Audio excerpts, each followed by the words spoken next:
অন্যেরা কিভাবে আপনি যদি সেভাবে নিজেকে বিল্ড আপ করেন, আপনি যদি সেভাবে নিজেকে গঠন করার চেষ্টা করেন, তাহলে আপনি কিন্তু তাদের হাতের চাকর হয়ে গেলেন। অন্যরা কিভাবে আপনি যদি সেভাবে নিজেকে শেপ করেন, অন্যরা ভাবে আপনি ধনী হন, অন্যরা ভাবে আপনি একটি ভালো গাড়ি ব্যবহার করুন, অন্যরা ভাবে আপনি মূল্যবান ডিভাইস ব্যবহার করুন, অন্যরা ভাবে আপনি দামি, দামি পোশাক পরিধান করুন, অন্যরা ভাবে আপনি সুন্দর একটা ফ্ল্যাটে বসবাস করুন। আপনি যখন এই ধরনের চিন্তাভাবনা করবেন, অন্যদের সাথে নিজেকে শেপ করার জন্য, বিল্ড আপ করার জন্য, সেই মুহূর্তে কিন্তু আপনি আপনার সত্তাকে হারিয়ে ফেলে তাদের হাতের চাকর হয়ে গেলেন। আপনার নিজের কোনো পার্সোনালিটি বলতে কিছুই নেই। তার মানে তারা যেটা চায় আপনি সেটা করতে ইচ্ছা করছেন। তার মানে আপনি তাদের একটা মনস্তাত্ত্বিক চাকর ছাড়া অন্য কোনো কিছু নয়। আমাদের উচিত সেপারেটলি আমাদের যে একটা এক্সিস্টেন্স আছে, আমাদের যে ব্যক্তিগত স্বাধীনতা আছে, সেইভাবে চিন্তা করে আমাদের নিজের জীবনকে গঠন করা উচিত।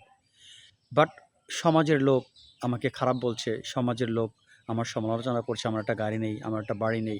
এগুলো ফ্যাক্টর না। এগুলো করে কিন্তু আপনি নিজেকে খুব সহজেই তাদের চাকর করে ফেলছেন। আপনি স্বাধীনভাবে জীবনযাপন করার চেষ্টা করুন। শান্তি আপনার নিজের মধ্যে ক্রিয়েট করুন।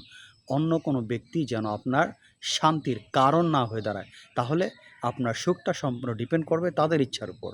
সো সুখ নিজের মধ্যে থাকে, সেটাকে বিল্ড আপ করার চেষ্টা করুন। আশা করি ভিডিওটি বুঝতে পেরেছেন।